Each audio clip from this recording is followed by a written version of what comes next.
नमस्कार दोस्तों, मैं डॉक्टर मणिशंकर गौड़ाई। स्वागत है हमारे यूट्यूब चैनल पर। आज हम जिस विषय के ऊपर बात करेंगे वह है मुहासे, फुंसी और ब्लैक हेड्स।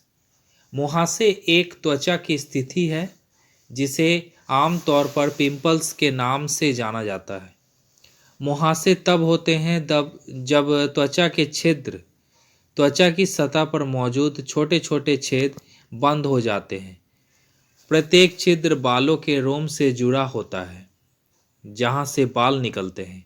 बालों के रोम के किनारे सीबम ग्रंथि मौजूद होती है जो त्वचा पर सीबम नामक तैलीय पदार्थ का उत्पादन करती है। आमतौर पर तेल ग्रंथियां त्वचा की चिकनाई युक्त रखने की मदद करती हैं और सूर्य की गर्मी और अन्य पदार्थों से होने वाले नुकसान से बचाती है। जब सीबम ग्रंथि बहुत अधिक तेल का उत्पादन करती है तो छिद्र बंद हो जाते हैं जिसमें गंदगी, मलबा और बैक्टीरिया जमा हो सकते हैं।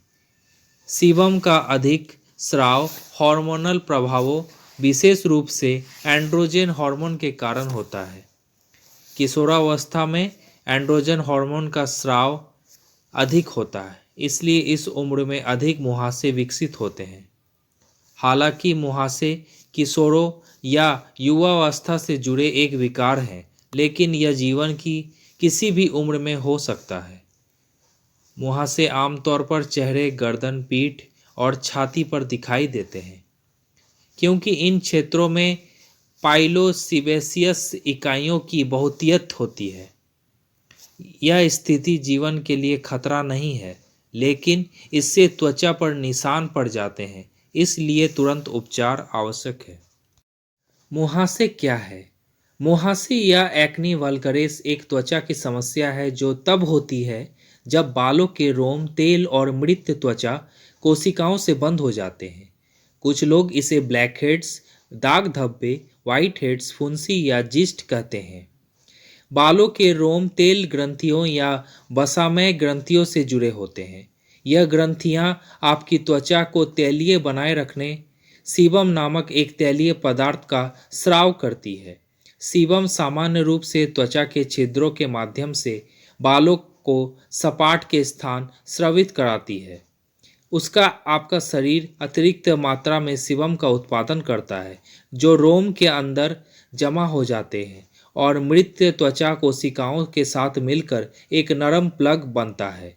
यदि बंद छिद्र बैक्टीरिया से संक्रमित हो जाता है तो सूजन हो जाती है और रोम की दीवार बाहर निकल आती है, जिसे मुहासे और फुंसी कहा जाता है। कुछ लोग जिन्हें गंभीर मुहासे होते हैं उन्हें इससे कोई परेशानी नहीं होती, जबकि कुछ लोग थोड़े से मुहासे होने पर भी शर्मिंदा या परेशान होते हैं। मुहासे के विभिन्न प्रकार। इसे मुख्यतः दो प्रकार में वर्गीकृत किया गया है। पहला है गैर सूजन वाले मुहासे। गैर सूजन वाले मुहासे में ब्लैक हेड्स और वाइट हेड्स शामिल है। ये आमतौर पर सूजन का कारण नहीं बनते हैं। दूसरा है सूजन वाले मुहासे। जो दाने लाल और सूजे हुए होते हैं उन्हें सूजन वाले मुहासे कहा जाता है। मुहासे के लिए होम्योपैथिक उपचार क्या क्या हैं? होम्योपैथिक मुहासे की समस्याओं के लिए दीर्घकालिक उपचार प्रदान करती है।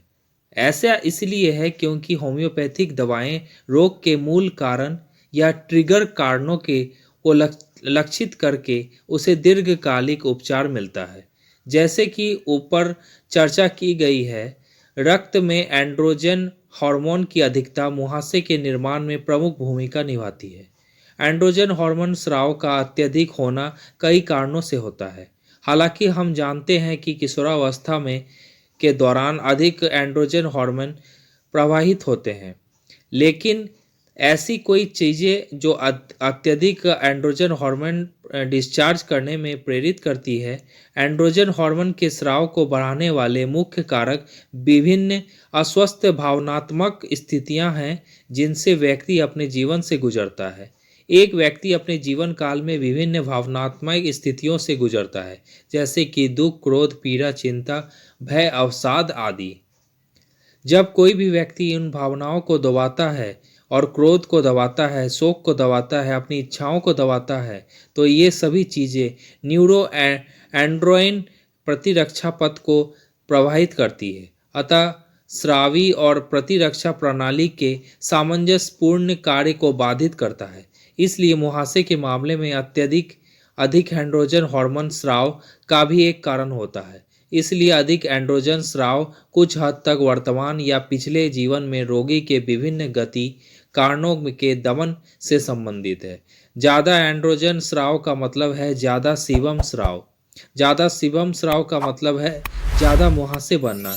इसलिए दीर्घकालिक उपचारात्मक प्रभाव के लिए रोगी के उन सभी भावनात्मक कारणों पर विचार करना अत्यधिक आवश्यक है जो उसके विकास में कुछ हद तक संबंधित है।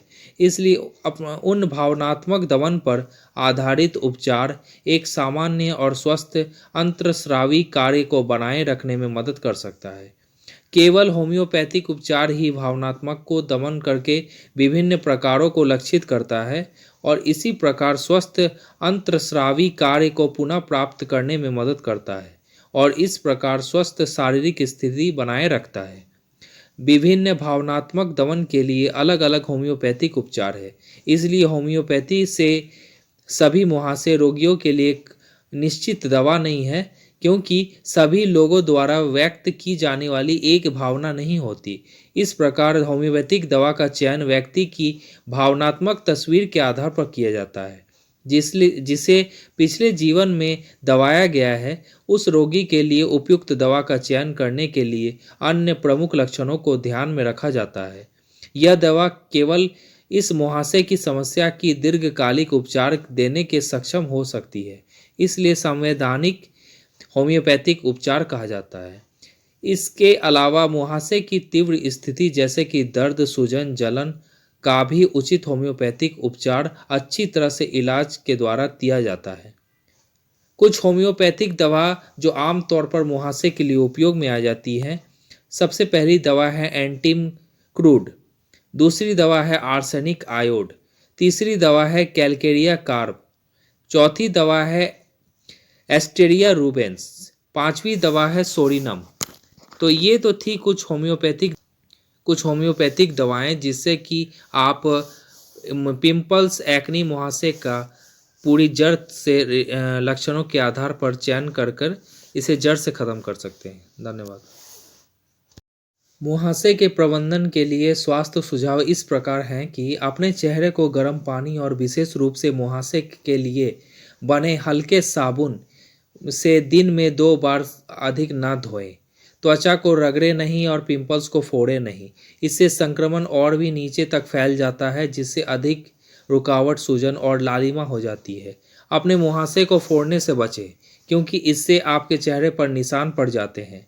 अपने मुहासे के दीर्घकालिक इलाज के लिए अपने डॉक्टरों से परामर्श करें। चेहरे को छूने से बचें। बात करते समय मोबाइल या टेलीफोन को चेहरे से दूर रखें, क्योंकि इससे सीबम और त्वचा के अवशेष होने की संभावना होती है। हाथ को बार बार धोएं, विशेषकर कोई भी लोशन, क्रीम या मेकअप लगाने से पहले। अपनी संवेदनशील त्वचा के लिए मेकअप का चयन करें और तेल आधारित सौंदर्य प्रसाधन उत्पादों से बचें। अपने बालों को हमेशा साफ रखें, क्योंकि उनमें सीबम और त्वचा के अवशेष जमा हो जाते हैं। बालों में तेल लगाने वाले उत्पादों का प्रयोग करें, जैसे कि कोकोआ बटर वाले उत्पाद। अत्यधिक धूप में निकलने से बचें, इससे त्वचा में अधिक सीबम का उत्पादन हो सकता है। कई मुहासे की दवाइयाँ भी सनमार्क के जोखिम बढ़ा देती है। चिंता और तनाव से बचें, क्योंकि यह कोलेस्ट्रॉल और एंड्रोजन के उत्पादन को बढ़ा सकती है, जिससे मुहासे बढ़ते हैं। अगर आपको मुहासे, फुंसी और ब्लैक हेड्स पर दी गई हुई जानकारी अगर अच्छी लगी हो तो चैनल को लाइक, शेयर और सब्सक्राइब करें। साथ ही अपने उचित सुझाव अवश्य दें। धन्यवाद।